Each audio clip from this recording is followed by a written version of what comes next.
Since 2010, the highest echelon of sim racing competition has focused on NASCAR and Grand Prix racing. 50 of the best drivers in the world doing battle for championship glory. Each man for himself, and even though there may be teammates on track, each driver is in command of his own destiny. Until now. 2016 sees the start of a new era in World Championship competition, with team racing getting its chance in the spotlight. No longer can one driver rule supreme, but you must rely on those with whom you share a car, a setup, a strategy. Endurance racing can be very different to other forms of motorsports, with races in this series lasting either 3 or 6 hours. Teams of 2 or 3 drivers, perhaps on opposite sides of the world, will share seat time, each having to collectively work towards one common goal. Crash out, and it's not just you who you let down. Officially sanctioned by SRO, it will be teams of drivers who will go head to head, car to car, rival to rival in the pursuit of a championship. And there's over $25,000 in cash and prizes up for grabs. Some of the world's biggest sim racing teams are represented. There's also a group of teams who haven't seen this stage before, who want to make their mark and say we can hang with the best. The team racing revolution is here. It's loud, it's exciting, and it lives on iRacing Live, starting April 23rd.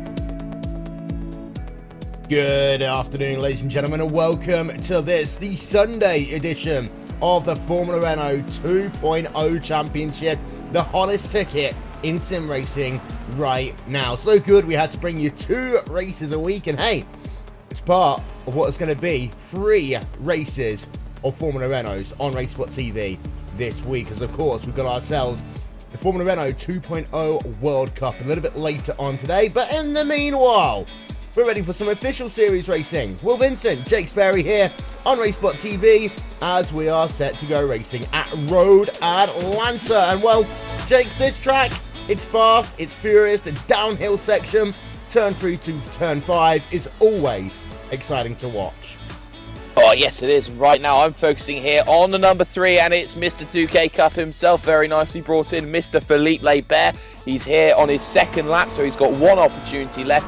Quite a few drivers saying some fantastic times, but Wyatt Gooden here has set the lap of a century. He's 3/10 faster than anybody else, but something else to point out, Govan Keeney's bottled all his laps. He will start at the back of the grid, but focusing on Lebert, he's running himself down towards 10A, 10B, Will. Yeah, and he looks as though he should get himself then this lap scored complete, so no real issues to worry about then. Philippe Lebert heading himself now down towards this very difficult off-camber, uphill, left-right chicane.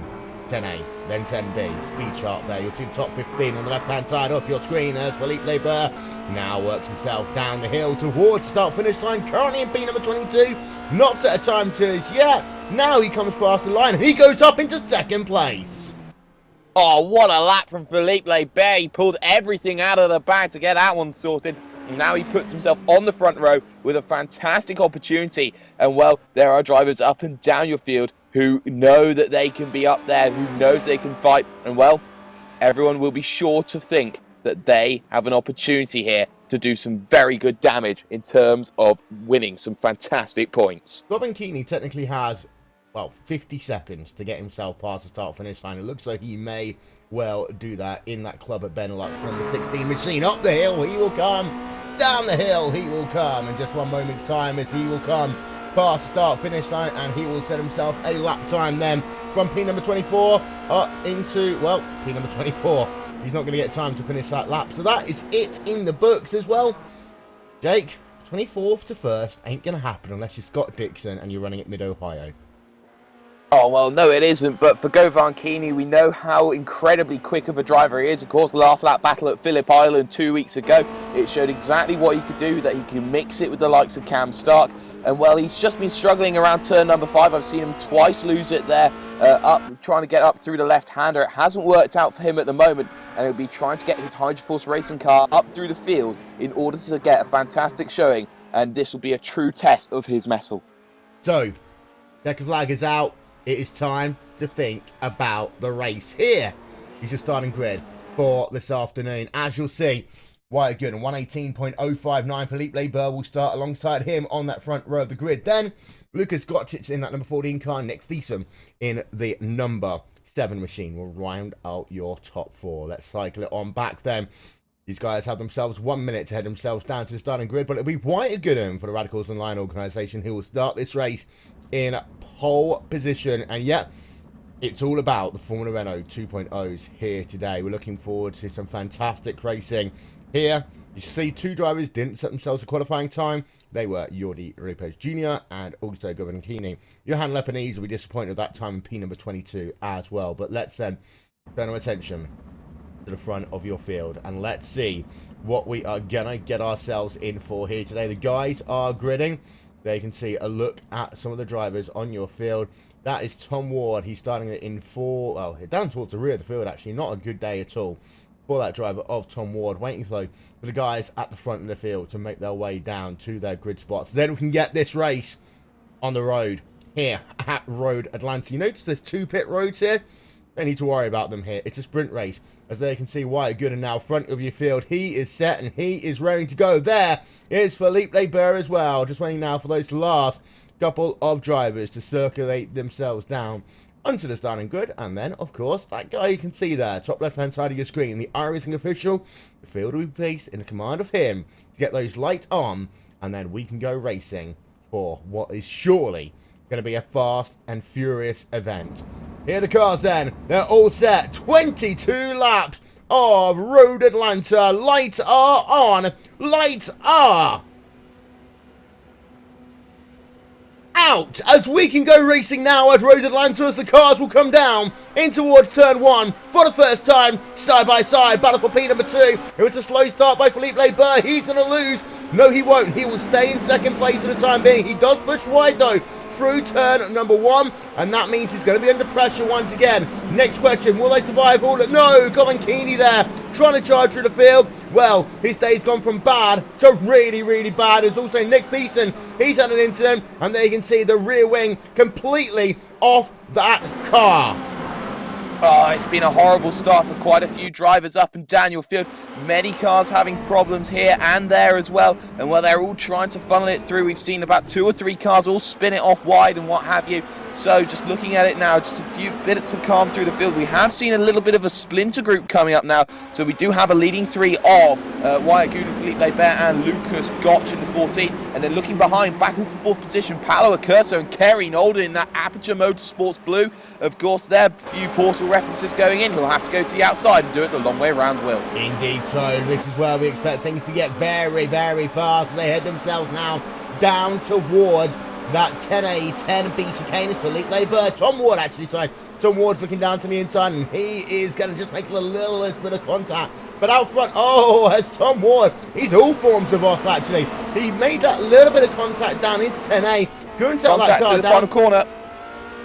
It seems that quite a few cars they're getting involved. Kerry Nolden involved in a slowdown, which meant it was 3 wide going into turn number 10. Sorry to cut you off like that, but that means that damage has occurred for him and many other drivers too, spearing off into the wall at the final corner. Well, let's get ourselves a replay of that one. There is Kerry Nolden in that number 21 machine. We'll have a look at this one as they work themselves up the hill down towards the final corner. It's always hard to get a good look there, but they can see 3 wide and oh, they all make contact together. There are 2 guys around him, 3 guys into the wall. That is not what you want to see there. Nolden does survive, but he is a little bit damaged. Out front, Wyatt Gooden versus Philippe Leber. It's currently 4 tenths per second down the back straightaway. They will come for the second time in this 22 lap event. As well as it seems, Gooden has the early advantage, but we know that you can often play the waiting game here. Wait and break away, and well, that's exactly what your top three have done, because Lucas got right now 4.2 second advantage over Hugo Preto after just 2 laps here. Oh yes, and well, Wyatt Gooden there is trying everything at the moment to stay ahead. Of course, he's going to have to play that consistent game, the cat and mouse, the sitting duck mentality that's there for Wyatt Gooden. He's going to have to watch out. Mr. 2K Cup will be very interested to make sure that he keeps himself in check. And don't forget Lucas Gotch, he can be a factor as well. And well, for Hugo Preto, he's going to have to play that waiting game as well, because he's got his own group of 3 or 4 to deal with. The likes of Justin Brunner, who they've had legendary rivals with over the years, Thomas Schmidt as well, also with Stefan Seitweiger there. Also in that group, they will all have to try and work together to pull themselves up, or just pray for a mistake in 22 laps. Oh, indeed, as we normally would see 1 or 2 drivers having their own incidents. By the way, this guy has set the fastest lap of the motor race, and he's just moving himself now past Thomas Schmidt in toward turn number 7 here. As you can see, we're on board then with Stefan Schwidger in that number 8 home racer machine. Out he comes then of 7. That long back straightaway will loom for these guys once again. So, we've got a bit of battling going on behind. This is Kerry Nolden. We've talked about him already. And Gavin Keeney. After having that spin, Gavin Keeney's actually up now into 13th place here, Jake. Yes, he is, and well, Kerry Nolden's just ran wide down into turn number 7. That's what's costed him, but Keeney now fighting with, oh God, here we go, get the name right, Arkadiusz Newman here right now into turns 10A, 10B, and well, Kerry Nolden actually behind, losing yet another position. That is the car of Scott McIntyre finding himself through, but for Govan Keeney, the charge is on. Next to him is Simon Scholes, and he's no slouch either. So there's a lot of battling up and down your field going on, and well, it's all about games of chase and making sure that you're getting that car up against you lap after lap after lap. Interesting to note that last time by, Lucas Gossett fell off the rear of Philippe Leber by about 0.3 of a second. He almost lost the draft, but he's okay for the time being. Gotch, as we ride on board of him right now, has got himself a 1.1 second deficit to Philippe Leber, a 3.6 second advantage though over Hugo Preto. That one has come down. That second gaggle of cars is starting to catch the first gaggle of cars, and that will be important. It's Nolden and McIntyre.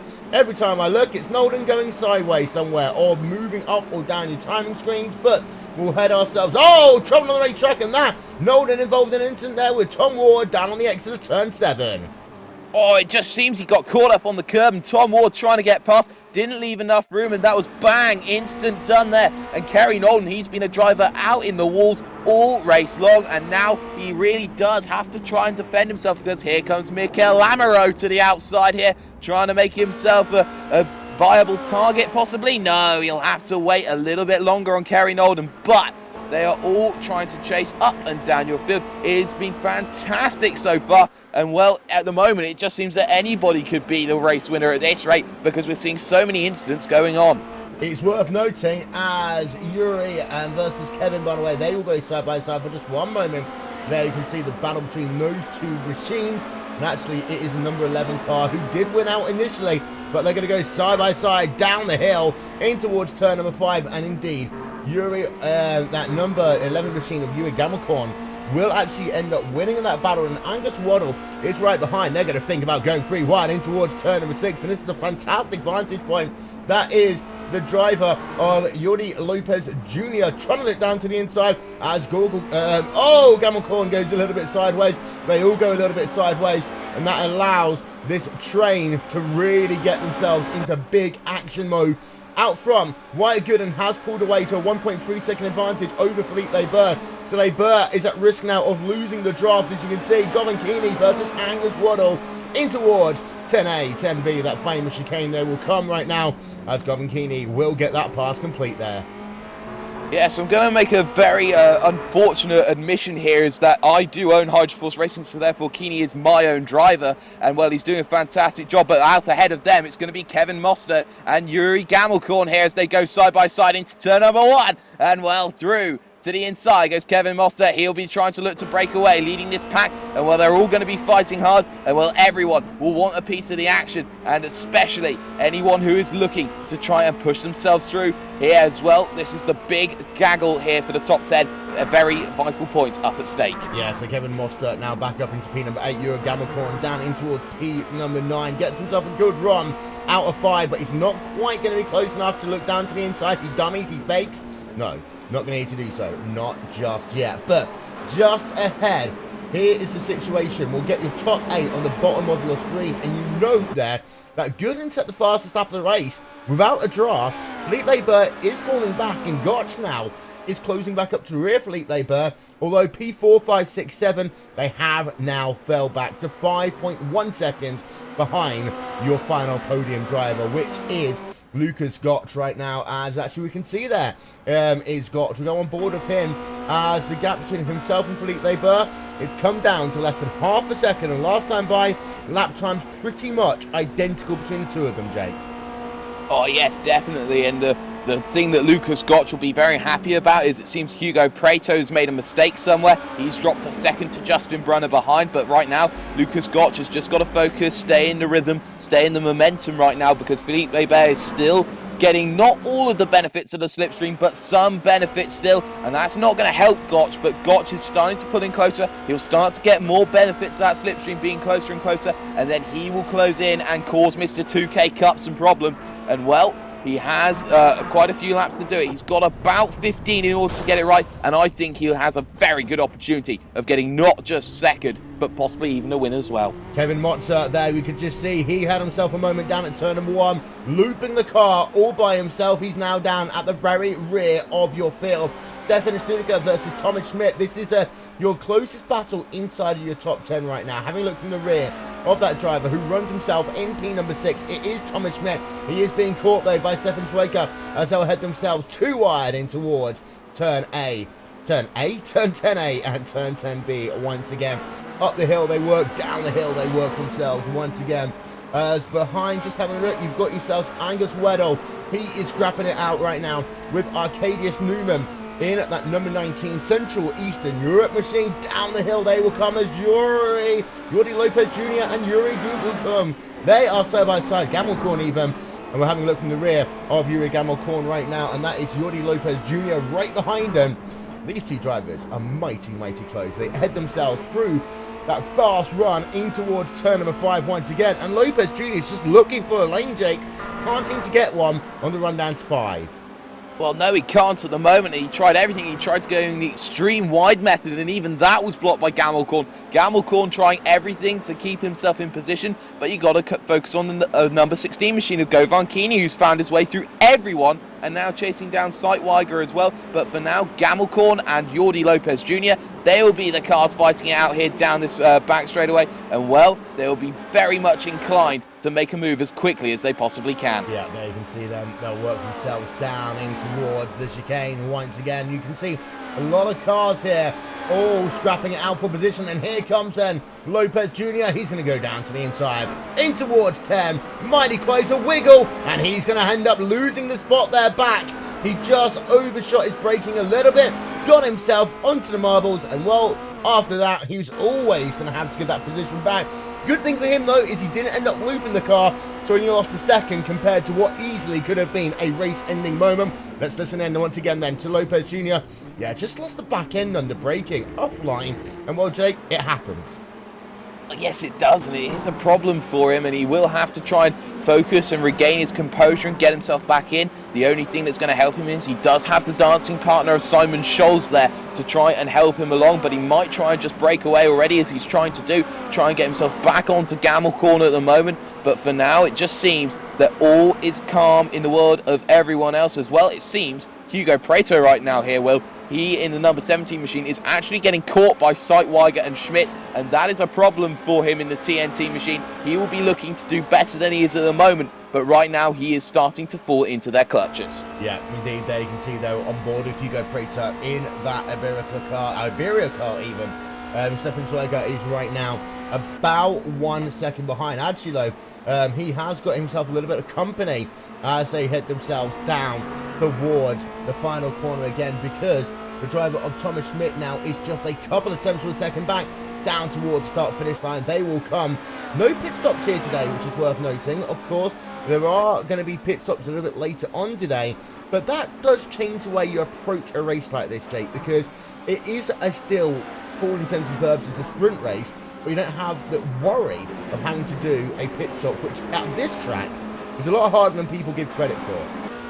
Oh yes, absolutely. The pit lane here is one where you have to wiggle your way in, and you're always turning left and right. You don't have a straight run, as it were. And well, if for these guys not going in for a pit stop, these guys train to do sprint races, not to train to do the one pit stop race required. And well, for these guys, they'll be all fighting here, this group of 3 in the battle for 5th place at the moment. As you look back down this lovely back straightaway, once again, they will all be trying to push themselves as hard as they can to get into position, but to nose at the front, Gudon is away. He is. The gap is 1.3 seconds. Felipe Leber hasn't been able to close anything over the last couple of laps. In fact, last time Brian Leber was a couple of hundredths of a second slower, as Stefan Sweetger there not able to make the move over Hugo Preto down into the chicane. Now they come up the hill. Now they get themselves towards halfway in this event. And Sweetger not able to do anything though. He gets a very good run out the final corner, but it is flat out here. There's no real advantage to be gained, although Sweetger looks himself down to the inside, has to get out of it. Out the last second, the corner was Preto. Preto takes the line and says, hey, you're not having it that easily, as now Thomas Schmidt is right there in this, what is a three-way battle right now. Lap number 11 of 22 here on RaceSpot TV, streaming live as ever on iRacing Live. And ladies and gentlemen, don't forget that we are just 6 days away from the start of a new World Championship Series. It will be the Blancpain GT World Endurance Championship, and you will see every single race live here on your home of the iRacing World Championship Series. That is, of course, RaceSpot TV. We look forward to seeing you in 6 days' time for that. The hype is real because there's about 10 teams who can very easily win that one. Felipe Leber has just been passed there by Lucas Gotch as they come down in towards turn number 10. Well, Leber is now down in P number 3. We're just trying to have a look back and see what happened to him there, Jake.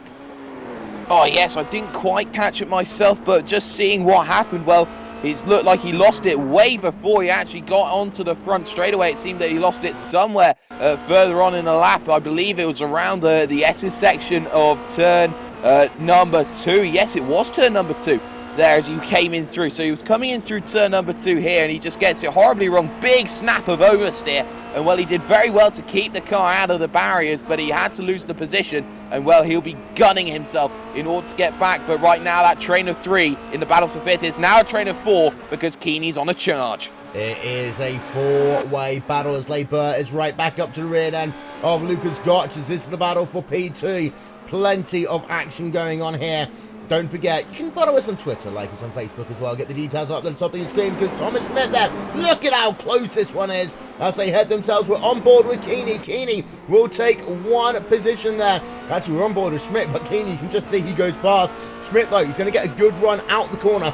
This will give them the opportunity to now think about looking down to the outside on the run back down in towards 10A once again. So it's toing and froing, but this will allow the 2 guys ahead of them to just put away a little bit as we're on board then with Schmidt. There's a Hydroforce racing machine just alongside. Keeney will get the position, but they did lose about half a second to Hugo Preto in that sequence of side-by-side racing as it stands. So Preto and Twitker, that is close. It's actually Swaggle and Arcadius Newman. They go side-by-side then. Arcadius in that number 15 machine. We're on board with him as it looks as though he will just be able to clear. No, he won't. They'll stay side-by-side as Arcadius spinning around into the wall. Trouble on the front straightaway, Jake.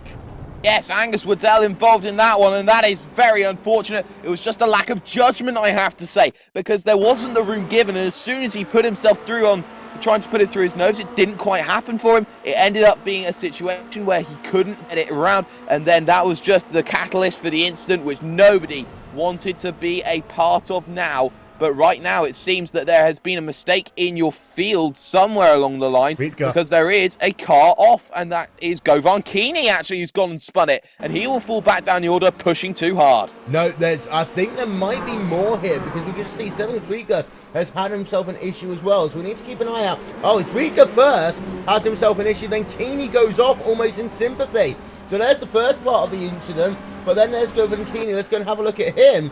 As then, does he have an incident into turn number 5? We have 2 drivers having incidents within the space of just a couple of corners, and well, it's all kind of kicked off here now, Jake. As Rika is on pit road, he is out of this motor race.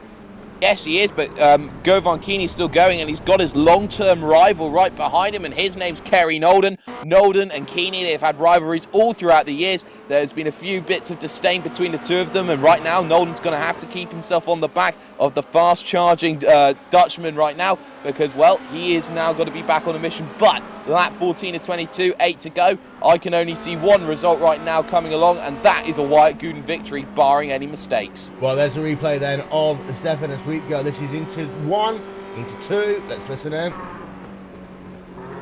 Yeah, he just clips the curb, tries to correct the back end. It's not going to happen for him. And actually, somehow everyone avoids him. But for Sweetker, unfortunately, his race is now done. Philippe Leibert has lost that position to Lucas Gotch again. And this time by Leibert is now 1 second back. So maybe those tyres are just falling off from Leibert a little bit here. Gotch is now 3.8 seconds behind the driver at Wyatt Gooden. And the last time by actually was your fastest inside of your top 3. But Justin Brunner is now also closing up to the rear of Philippe Leibert. So Leibert has got set to fastest lap in his motor race. Leibert is in trouble of potentially losing this podium with 7 to go next time by.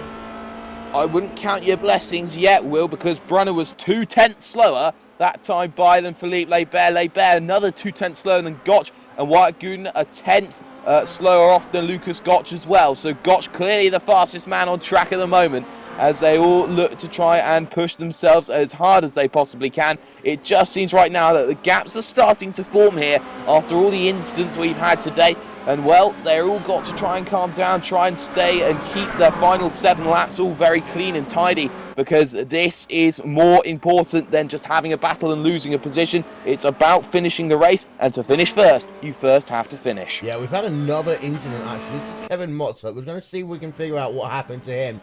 But actually, no, that car has been driving around without a rear wing for about half a lap. So we'll move on. We'll chug along there. As you can see, out front, there's a top 8 on the bottom of your screen.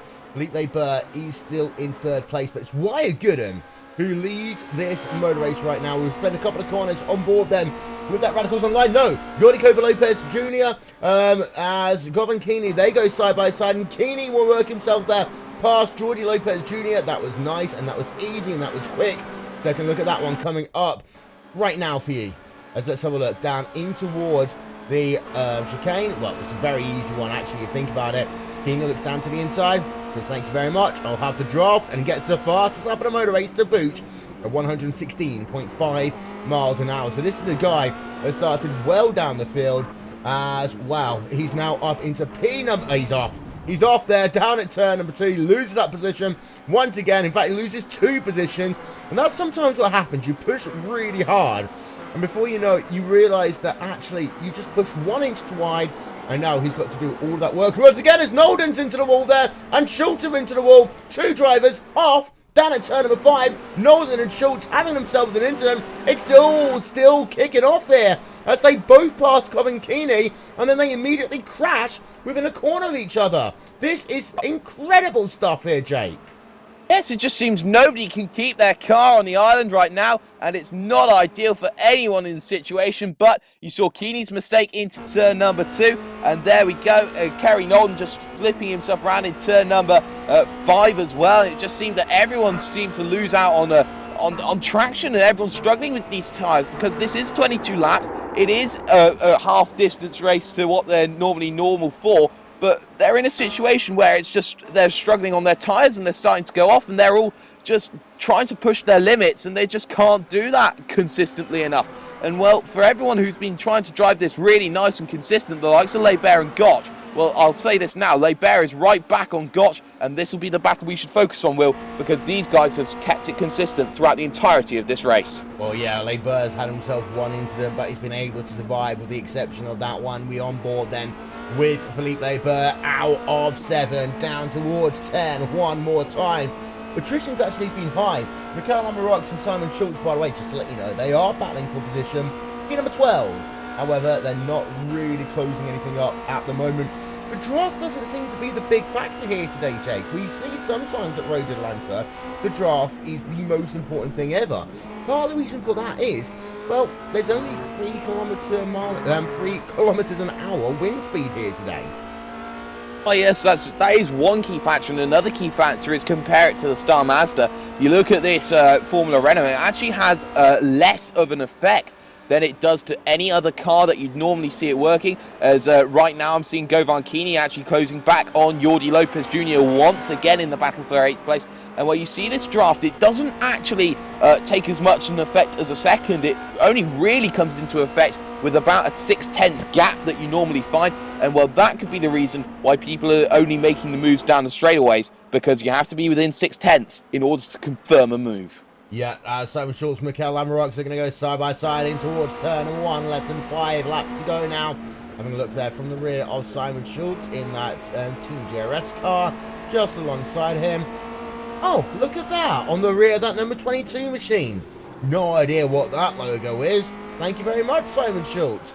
As they head themselves now through turn 4, through turn 5, one more time. As Kini versus Lopez, they continue their scrap. But Leibert, right now on the rear of Lucas Gotch, is as close as he's been in a while. Not able to do anything through 10A, 10B. It all now comes down to the run out of this corner. Can Leibert close up enough as they head themselves down in towards turn 1? The answer to that question is no, but Govan Kini is going to go side by side with Jordi Lopez Jr. into turn number 10. So much action going on here as Kini will get himself past, and this time by no wiggle, he will keep the position. Oh yes, he will. He's the sort of driver who does start to get a little bit frustrated when things don't go his way. The red mist will descend and he'll just be trying to put down in fastest lap after fastest lap, as quite a few drivers have that sort of mentality. But right now, you have to say, with Lucas Gotch and Philippe Leibert, Leibert has a wealth of experience on Lucas Gotch. He's been here right from the very start, and well, Philippe Leibert, he knows what it takes to win. Of course, a 2K Cup champion in his own right, and he will want to make sure that he cements himself in this race as his warm-up for the 2K Cup tonight. Yep. On board with Leibert once again, gap is half a second. Still not really closing in much. If you're Leibert, what you need to do is get yourself a good run out of 10B, work yourself down the hill and try and make that pass in towards turn 1, because that gap has come down again, but it's nowhere near what it needs to be. It was a quarter of a second as they came down into the braking zone. That's way too far back to try and make a pass from. Up the exit of turn 10B, into 11, into 12, final corner on the racetrack, down the hill they come. Leibert actually struggling a little bit with traction. I've just noticed that one. Oh yeah, it is something that he is starting to get a little bit of problems with. I think that's just his tyres going off, and I think that's something that he's needing to address, because it's been very public here that Philippe Leibert has been struggling to get to terms with this car, and well, he's been trying everything he can, and so there is backmarked traffic there of Kevin Mostert there, trying to get past, and that will help Leibert. But you look at Leibert right now, he's just struggling to get himself into a position where he can fight properly for it. And well, you see just that gap that keeps forming for Lucas Gotch. He's keeping him at bay at the moment, and with just 3 laps to go, I think he might just do it if he continues that gap onto the back straightaway. But Wyatt Gooden has clearly pulled away now, the gap up to 4.3 seconds. And actually, that's one thing worth noting, Jake. If you're not playing attack, you're playing defense. And in this case, by having to play defense a little bit, Lucas Gotch has now lost real touch with Wyatt Gooden out front. By the way, this is the only battle we really have going on now on track. Philippe Leibert, Lucas Gotch, P number 2, again, not quite close enough. No, not quite close enough yet for Philippe Leibert. He's just trying to find that chink in the armour. And as I say that, boom, round goes Lucas Gotch, and he throws away one. The game that I like to call the into the barrier challenge of trying to stay behind and force a mistake. It's happened for Lucas Gotch, and Gotch has had to pay the price because now Philippe Lebert out on his own in second, and Justin Brunner now in the number 2 machine will inherit a podium. Well, there's a look on board then with Gotch. Just run that curb a little bit too much. We'll get one more look. Because also Simon Schultz has had an incident as well, so we'll just have a look then. Right, Simon Schultz in one moment's time, but here you can see then it started off all the way back here. Lebert still not quite close enough, but then Gotch, as he headed himself through 10A in towards 10B. This is where he just loses it right there. Car does a little spinneroonie, into the wall he comes, and well, that is not what you want to have happen. And at about the same time, Simon Schultz has himself an incident, so we'll show you this one. And on board with Simon Schultz in that number 22 DH machine, we're not sure if he crashed or if he had a technical issue. But for Simon Schultz, oh yeah, he does. Oh, he hits the wall hard there on the exit of turn number 5. Now, someone needs to tell him, Jake, you put a Racebot logo on your car, it's supposed to make you win, not crash.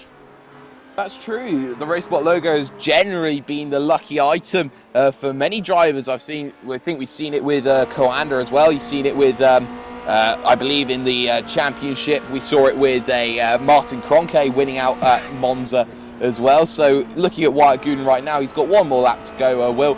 And you have to say it's been pretty processional by his standard. It's been lights to flag and very much a walk in the park by his standards.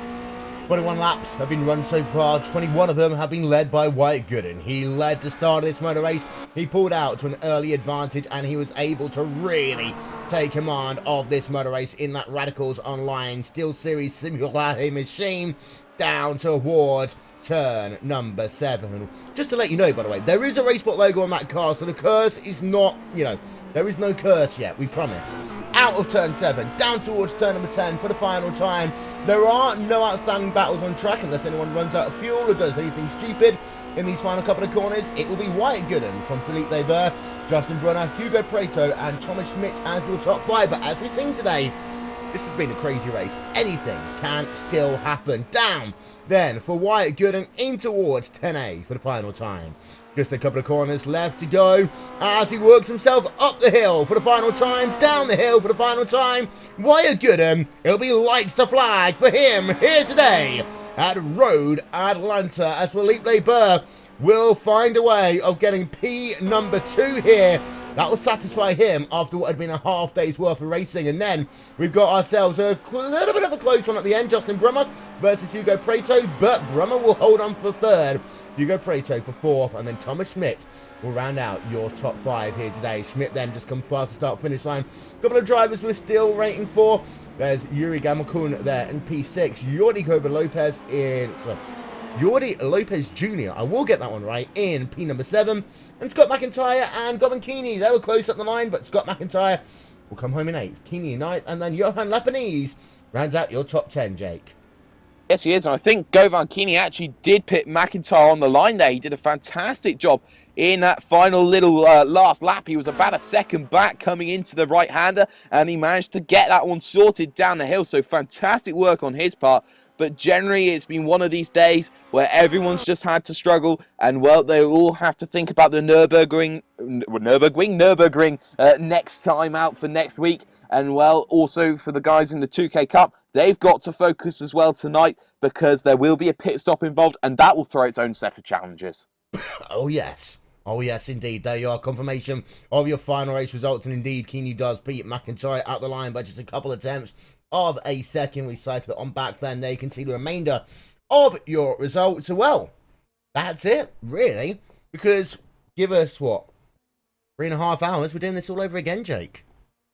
Oh, yes, we are, and it's going to be certainly exciting again. A majority of about, I think, over 100 people have qualified once again, and everyone has been looking for the top split, and well, it's just been one of those things where everyone's trying to fight in. You only get 2 laps to do it over the course of about a 36-hour period, and well, whoever's got into the top split, they've done a fantastic job for themselves, and of course it'll be incredibly close once again, as it was last time that we were doing 2K Cup action at Phillip Island. Indeed so you'll see that one later on here on Racebot TV as well. I just saw a really funny image. I don't think we'll be able to cycle it back through, but anyone who saw it saw the word classroom. There's a couple of people today who I think might need to go back to the classroom after this one because we saw a number of unforced errors, which were a shame.